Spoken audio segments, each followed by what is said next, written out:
Britain's royal palaces. Majestic. It's absolutely dripping in history. Luxurious. The White Drawing Room at Buckingham Palace is like a scene from a Disney film. And packed to the rafters with incredible secrets. Secrets that the royal family would much prefer not to be made public. From royal courtships to royal births to royal marriages and scandals, the palaces have played host to all of that. This series goes behind palace walls. The royal palaces represent the monarchy and have incredible history. We'll learn how these iconic creations were built. 16th century kings built with brick in a way that we wouldn't recognise today. This is George IV leaving his mark on the centre of London. Uncover the spectacular palace art housed within. The royal collection is vast, and I mean vast. It has more than 1 million objects spread across all of the royal palaces. Just imagine what has been collected over centuries. This collection is unlike any other collection in the world. Discover their gruesome stories. It's an amazing insight into the royals' history, but also our common history. Frankly, you're going to cut the head off a king. It's got to be done in a palace. And relive the recent events that shaped the modern royal family. The whole case was an absolute fiasco and a huge embarrassment. The Queen was particularly aggrieved that Harry had done it in the way that he had. This is The Secrets of the Royal Palaces.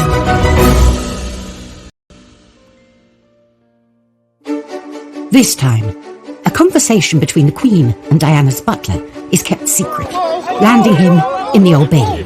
I just felt as if I betrayed the princess's legacy, when all I'd ever wanted to do was protect her. We explore the royals' hidden getaway, the vast estate of Balmoral. They can walk for 4 or 5 hours and not come across a living soul. We discover that Henry VIII's great lost palace was a stadium for violence. What he does when he restores Whitehall Palace is he makes sure it has to have its own special cockfighting pit. And we reveal the secret story behind one of the most iconic statues in the country. To their astonishment, they found out that it was actually one of Queen Victoria's own daughters. And royal protocol is tested with President Trump's state visit to Windsor Castle. There was a lot of nervousness about how Trump would behave. All eyes were on him.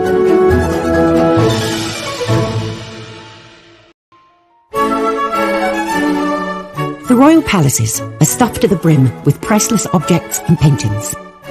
Every wall, corner and staircase of the palaces is lined with sensational pieces of art, including hundreds of portraits. Throughout history, portraits have normally been for the purposes of state or for propaganda.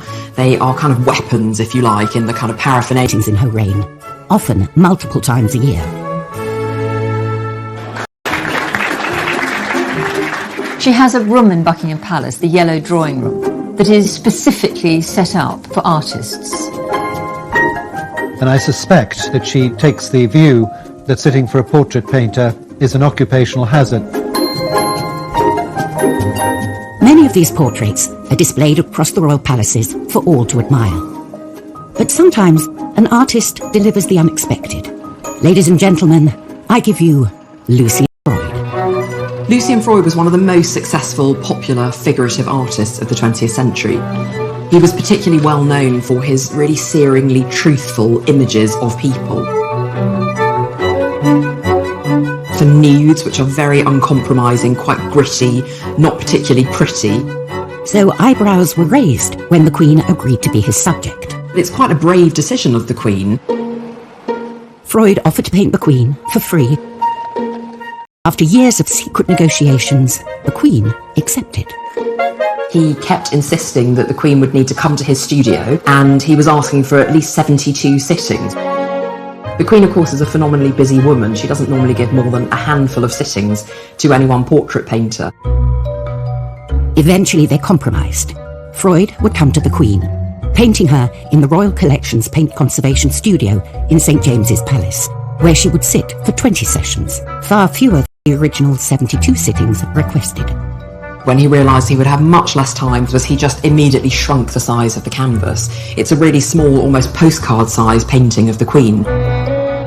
You'd see this cropped version of the Queen's head and shoulders with just that edge of the crown coming over her head. She could almost be one of us. The finished piece, a small headshot, just 9.5 inches by 6 inches, caused to stir when the public got its first glimpse in December 2001.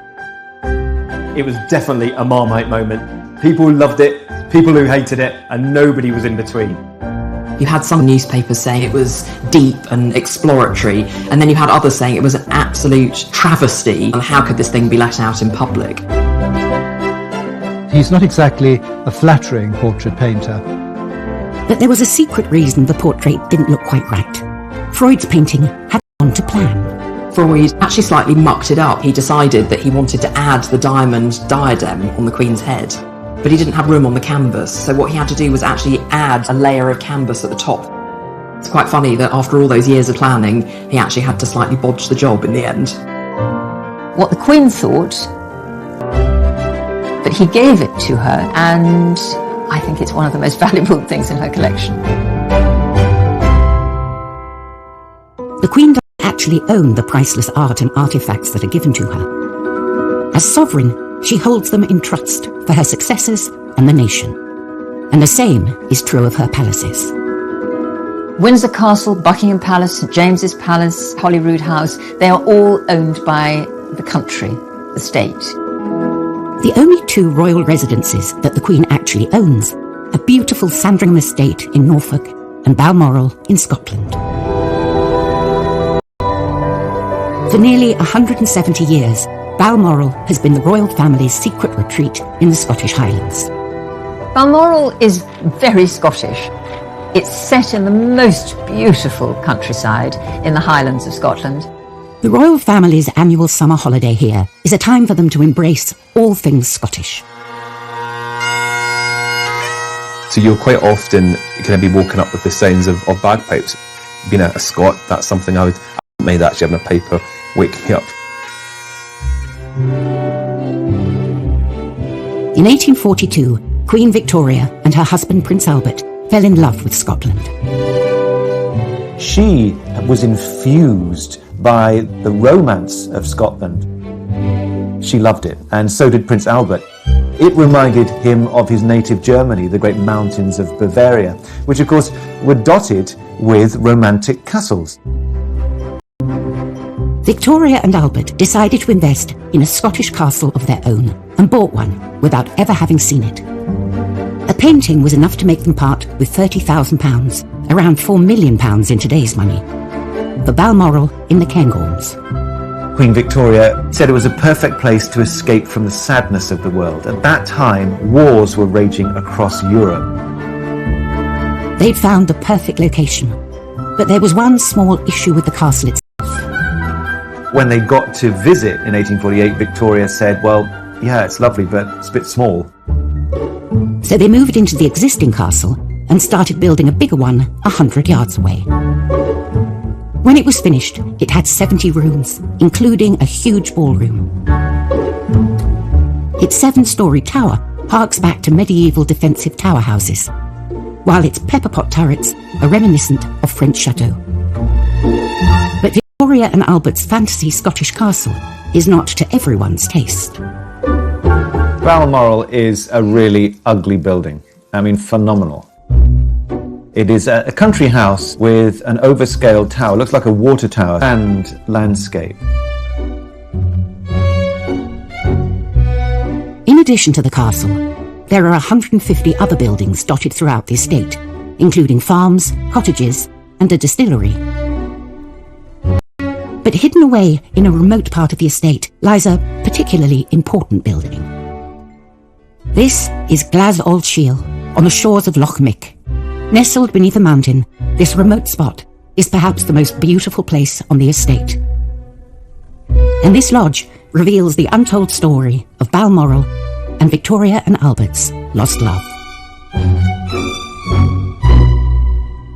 Coming up on Secrets of the Royal Palaces, the Kensington Palace butler fighting for his life. I had no backup, no defence. I was heading straight to prison. And the secrets of the witches of Holyrood. They find what they say is the devil's mark on her genitals. And they said, yep, it's true. I was the devil's witch.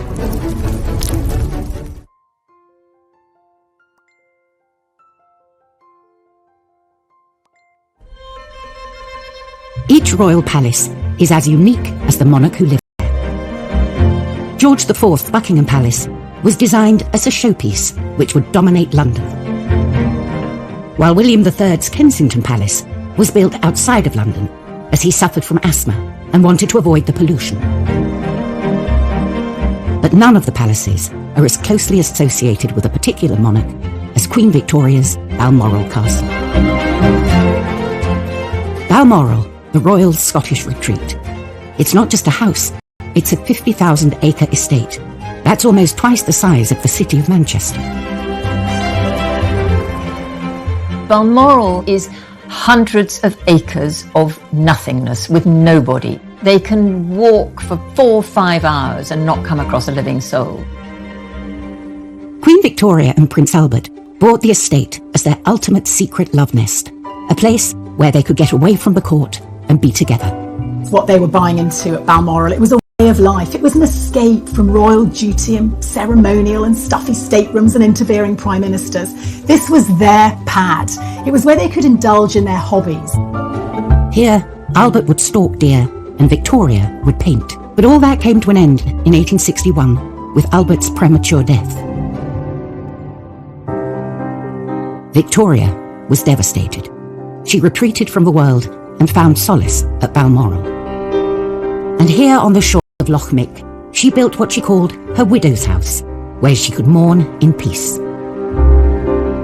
It was an additional place where she could retreat to it. It became hers, her widow's cottage. And it just shows the depth, I think, of her despair and her need to escape.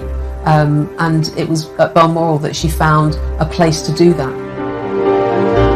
Victoria spent her first night in the lodge in October 1868 and recorded her sorrow and loneliness in her diary, missing her dearest Albert, with whom she had been so happy at Balmoral.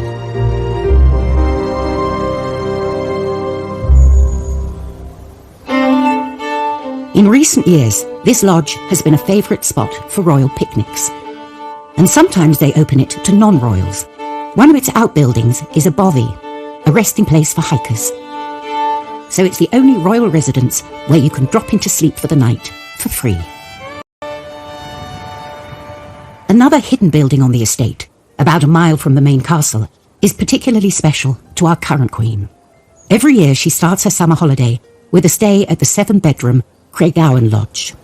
So since the house is open to the public for much of June and July, often the Queen will arrive in Scotland before the big house Balmoral is open. So she stays at Craiggowan Lodge. And I don't imagine she's doing the cooking or anything, but she and the Duke are able to be there as an ordinary married couple without the grandeur. I think the Queen sees the grandeur in these amazing houses as sort of part of the job.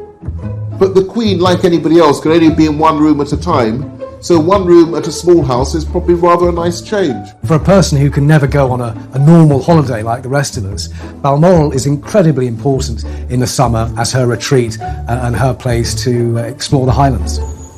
Balmoral has been the royal family's secret escape for generations, hidden away in the vastness of the Scottish Highlands. But not all Scottish palaces have such sedate and serene history.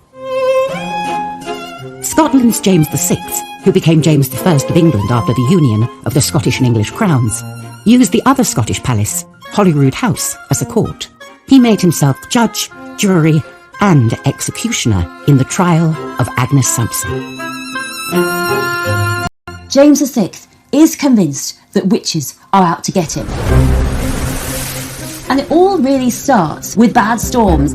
His wife, Anne, she's coming over from Denmark to marry him, and he decides that the bad storms on the way are caused by witches who are trying to kill the future queen. So James called for one woman, Agnes Sampson, to be brought to Holyrood House, and she's questioned. And in front of the king, she refuses to say she's a witch. She says she's innocent. So she's taken to the Holyrood cells. And 4 teeth, 2 go into one cheek and the other 2 go into the tongue. It's really torture. And still, she's not saying anything. She's not giving up. And then they decide to look for the devil's mark. And what they mean by a witch mark is what we'd see as a mole, even a freckle. I mean, they're that desperate, sometimes even a freckle will do. So finally, they find what they say is the devil's mark on her genitals, on her privities, as they put it. So that is really the moment when Agnes crumbles. She said, yep, it's true.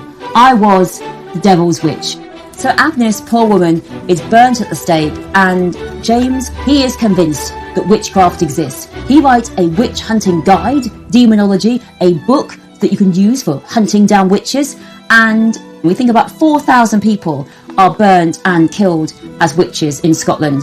And all of this hysteria, all these deaths, they all began with James's trial of Agnes Sampson at Holyrood House.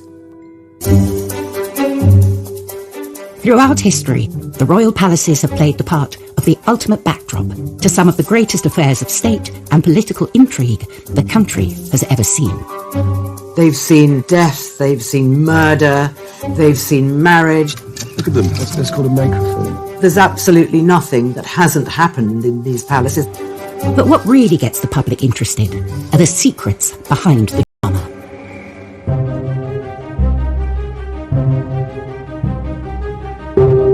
June 1998, Kensington Palace. 10 months after Princess Diana's death, her former butler, Paul Burrell, is spotted by the police. Duty police officer at Kensington Palace noticed Paul Burrell pulling up about 3:30 in the morning, loading up his car with a couple of evening dresses and a wooden box. 3 years later, police launch an investigation into the suspected sale of Princess Diana's personal possessions in America. It led police to Burrell's Cheshire home, where he was then living with his wife and 2 sons, and a dawn raid. When the police came to my family home that day, the bottom of my wall fell out. I felt completely helpless and hopeless. Police spent 12 hours searching his house and found hundreds of Diana's possessions. It didn't take them very long to find about 2,000 different items. One officer went up into the loft and said, it's wall-to-wall royal dresses and stuff up here. The police's view was that this man was helping himself and stealing Diana's possessions. Burrell had worked for the Queen for 10 years. He was then asked by Diana. I was invited into her world. I became part of her world and became closer and closer as the years went by. Diana felt that she could trust him, she confided in him, and as he later revealed, she did ask him to provide some very intimate services, including smuggling boyfriends into Kensington Palace late at night. It all came to a boiling point when the couple decided to lead separate lives and separate. Charles said to Diana, you can have anything you want. What do you want? Do you want the furniture? Do you want the silver? You name it. Make a list. So she made a list. And on top of that list, she put my name. And when Charles saw it, he said, you can't have Paul. Paul came from my mama, and I need him for the future. But Charles, Princess Diana said, you said I could have anything I wanted. And I'm taking Paul with me to London.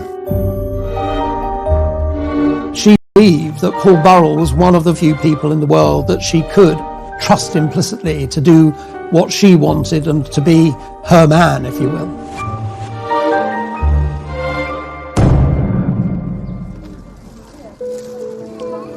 After Princess Diana's tragic death in 1997, Burrell was heavily involved in sorting her belongings at Kensington Palace.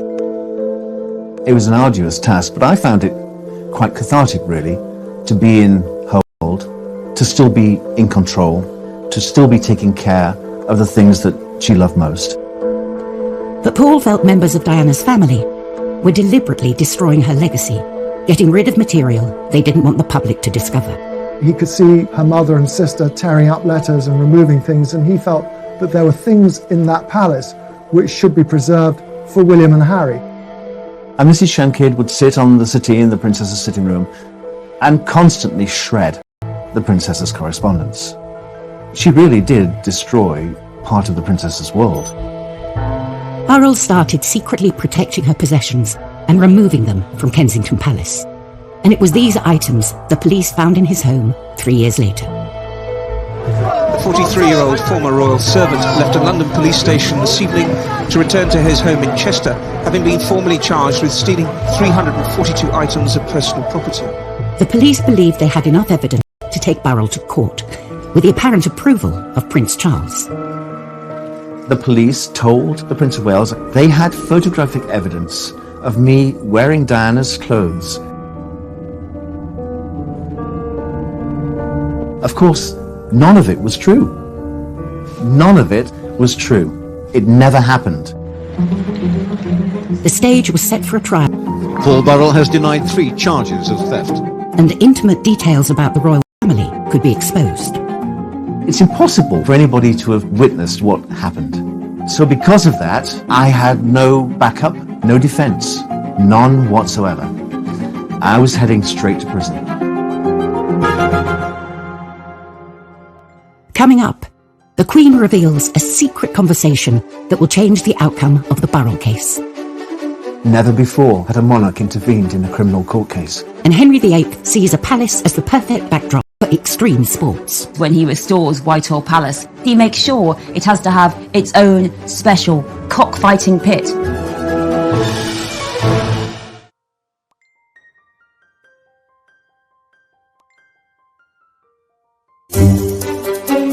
Behind the pomp and glamour of the British royal palaces is a hidden army of staff working night and day to keep the engine of the monarchy running.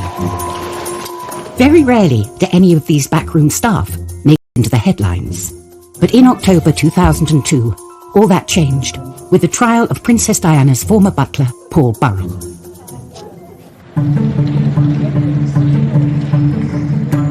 Burrell was accused of stealing possessions worth millions from Diana's Kensington Palace home.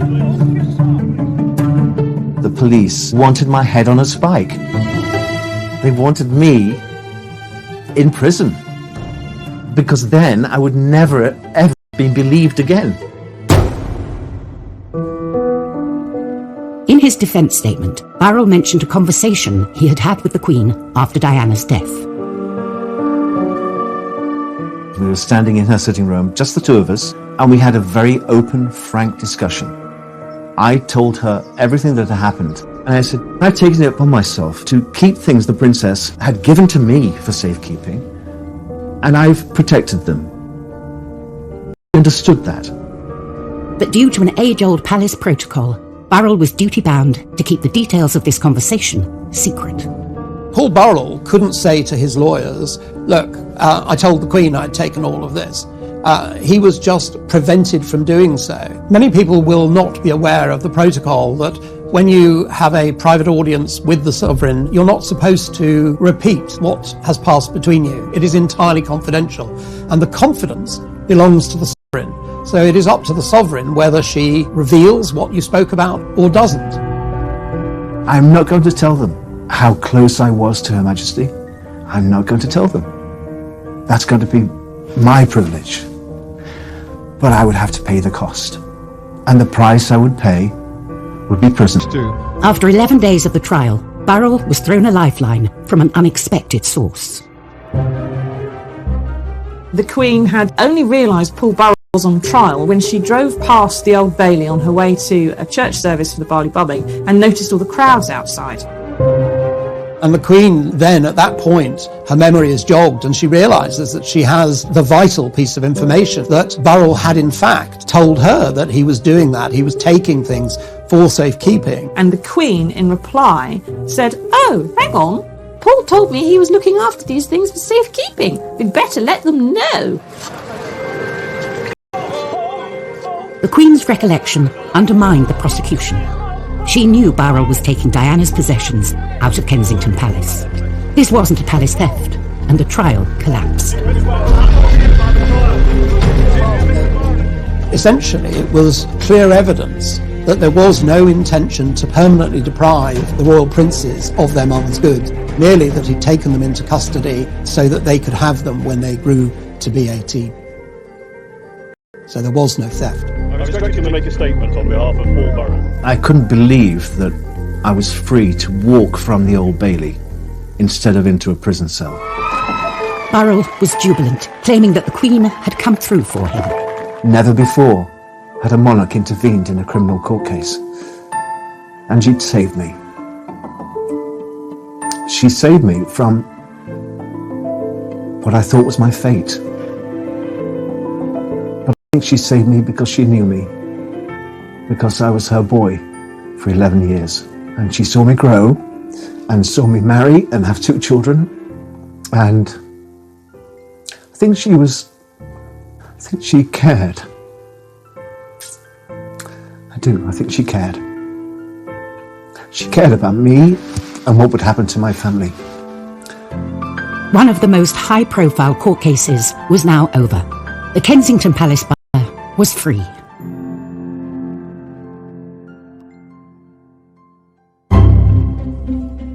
Henry VIII's great lost royal residence, Whitehall Palace, stood in the heart of the British establishment before it was destroyed by fire in 1698. This palace was built for excitement. It was a pleasure palace, thanks largely to the cockpit at court. Henry VIII's Whitehall Palace, it wasn't what we'd imagine a palace. There were 4 tennis courts and a tilt yard for doing jousting. Henry VIII was a great sportsman, and when he was outside London in Hampton Court or Windsor, he went out hunting. And when he was in London, the sport he did was watching animals. It had really been wearing down in its popularity. Henry comes to the throne and cocks are back. And what he does when he restores Whitehall Palace is he makes sure it has to have its own special cockfighting pit, the large building surrounded by seating, so that when those 2 cocks go and fight it out, everyone can watch them and cheer them on. And Tudors loved it. It was not a time for happy lives for animals. You know what stands on the place of Henry VIII's cockfighting pit? That is now 10 Downing Street, the Prime Minister's residence, where those big, puffed-up cocks fight it out for power and glory behind closed doors. Whereas Henry VIII's Whitehall Palace was built in the centre of London, the British establishment, Balmoral was built as far away from it as possible. For Queen Victoria and Prince Albert, it was their secret getaway, a break from the hustle and bustle of court politics. Here they embraced the local culture and incorporated it into their castle. Balmoral is quintessentially Scottish, and quite deliberately. It was seen very much as an opportunity to make the British monarch seen as more Scottish rather than simply an English monarch. Victoria and Albert immersed themselves in the Highland life, especially when it came to their decor. Balmoral is entirely clad in tartan. That was always the intention. The carpets were tartan, the seat covers were tartan, the curtains were tartan.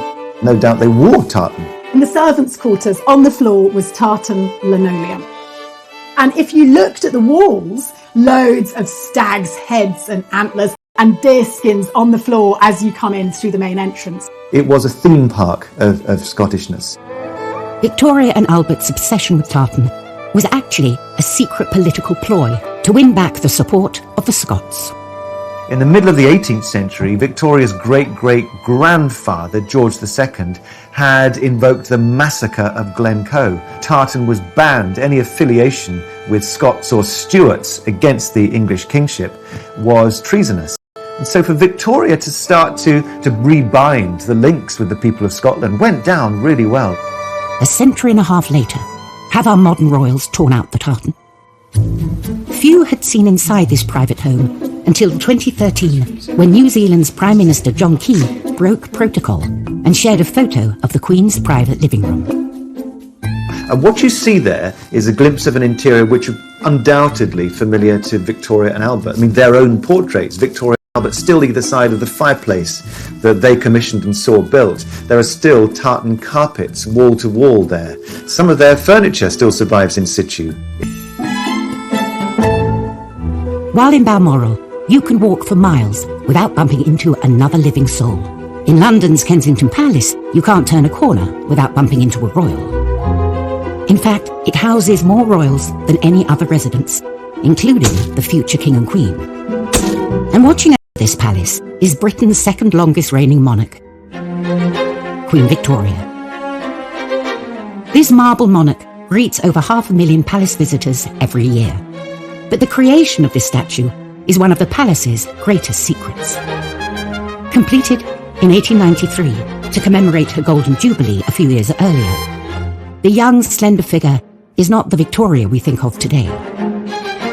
The image most of us have of Queen Victoria is when She was old. When she was a widow, she was dressed in black and she looked pretty miserable. But she was a very beautiful young woman.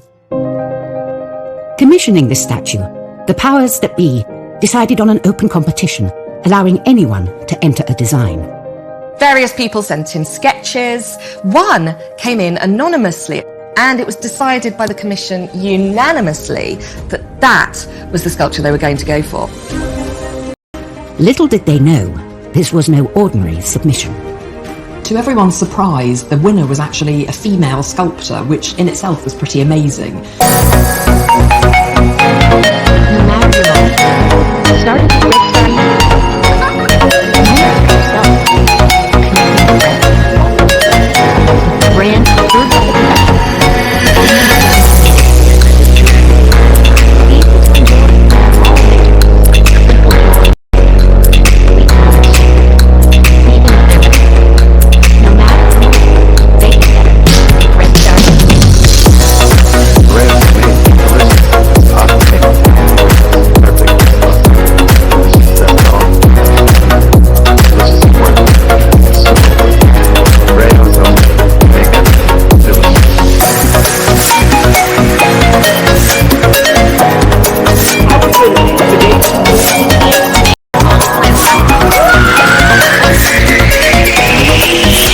But then, to their astonishment, they found out that it was actually one of Queen Victoria's own daughters, Princess Louise. The sixth child of Victoria and Albert, Princess Louise, was something of a rebel princess. Princess Louise was probably the least conventional of Victoria's children. She rode bicycles, she smoked cigarettes, she had numerous affairs. She believed strongly in women's rights and to go into what at this point was a male-dominated world of art and sculpture. Unsurprisingly, there were lots of subjects Louise and her mother did not see eye to eye on, including her sculpting. Victoria very much disapproved of her daughter's interest in sculpture. She thought it was a masculine art form and really unseemly for a princess. But the rebellious princess stuck to her guns. After much pushing and cajoling, she persuaded her mother to let her go to the National Art Training School, now the Royal College of Art. And that made her the very first princess ever to go to a public education institution. At first, Louise had not wanted to enter the competition for the commission, fearing it would be inappropriate. But now that she had won it, the stakes were even higher. Not only did she have to satisfy the organisers and the general public, she also had to please her disapproving mother, the Queen. Everyone would have had an opinion about the sculpture, and lots of people would have been waiting for Louise to fail, particularly feeling that a woman sculptor wasn't appropriate and a member of the royal family.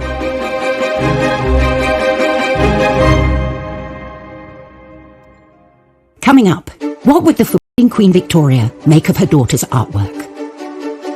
You get a sense of the pressure coming from all directions. And President Trump refuses to follow the rulebook while visiting Buckingham Palace.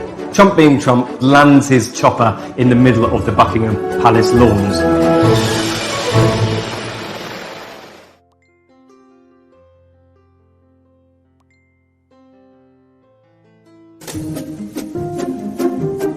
Kensington Palace houses more royals than any other residence. You've got Princess Eugenie and her husband Jack Brooks back there. Of course, you've got the Cambridges, the Department 1A, and the Gloucesters. I mean, the royals are very much packed in to Kensington Palace. And they're all watched over by the young Queen Victoria, thanks to a controversial statue designed by her daughter, Princess Louise.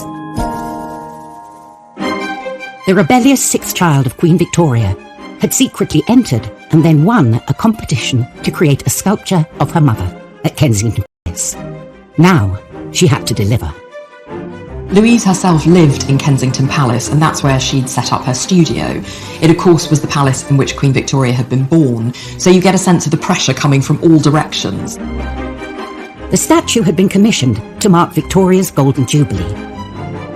Louise had to go through source material in order to reconstruct what Queen Victoria would have looked like at her coronation. This was a task of epic proportion. Louise had studio assistants to help her, but she made the maquettes, the small-scale mock-ups. This would have gone to a professional carver, who then would have translated it into that wonderful Carrara marble.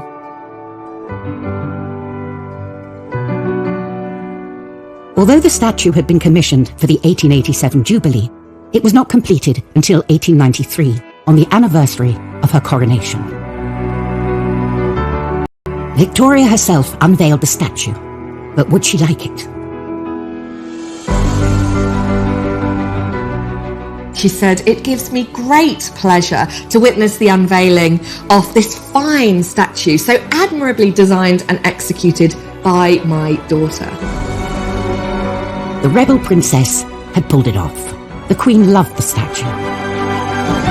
Princess Louise carved several other public statues, but her best known is the one she made to stand here, guarding her mother's childhood home.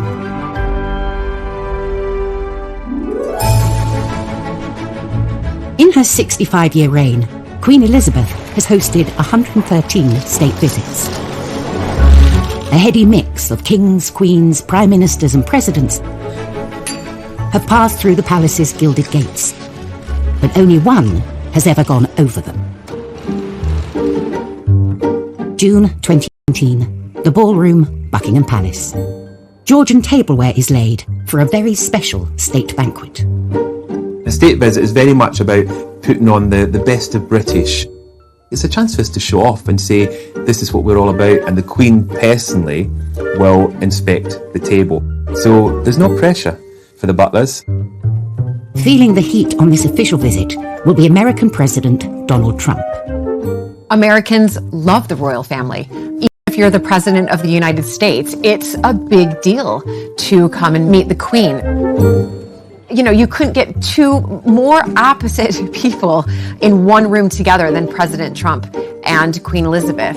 The palace was on high alert for any potential banana skins, which wasn't surprising, considering what had happened the first time President Trump met the Queen at Windsor Castle. If you look back at the G20 2018 visit, you know, he did have that huge faux pas. Trump walks in front of her, everybody's cringing. This Queen is dwarfed by his gargantuan size and suddenly appears from behind him. It's an absolute shocker. And his lack of etiquette isn't the only baggage Trump brings with him. No, this room is full of mirrors. Where would you like it? If you look at the two state visits, he obviously took a car to Buckingham Palace and the streets were lined with people cheering him on, and it completely opposite when Trump arrived. The streets were lined mostly with people protesting his visit.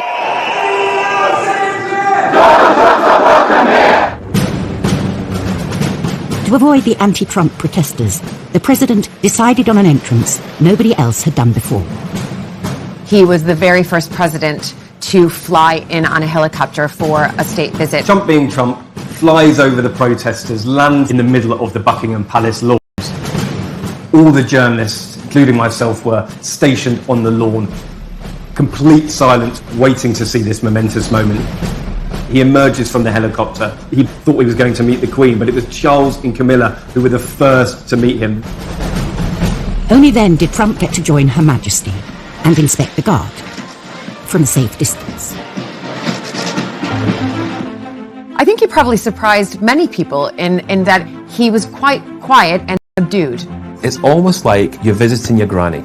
And you remember when you used to go and visit your granny, you would wear your best clothes, you would mind your P's and Q's, you wouldn't make any mistakes. President Trump knew he needed to be on the very best behavior. You have to remember, this Queen has been through everything. She's seen it all. This is just another president. Next time, at Windsor Castle, the world's oldest working kitchen rises from the ashes. The archaeologists revealed something quite extraordinary, that this was original to Edward III's building. We explore the mysterious Balmoral Pyramid. It is really not what you would expect to see in the middle of the Scottish Highlands. And Diana's statue fails to materialise at Kensington Palace. Is this further evidence of the fractious relationship between the two of them?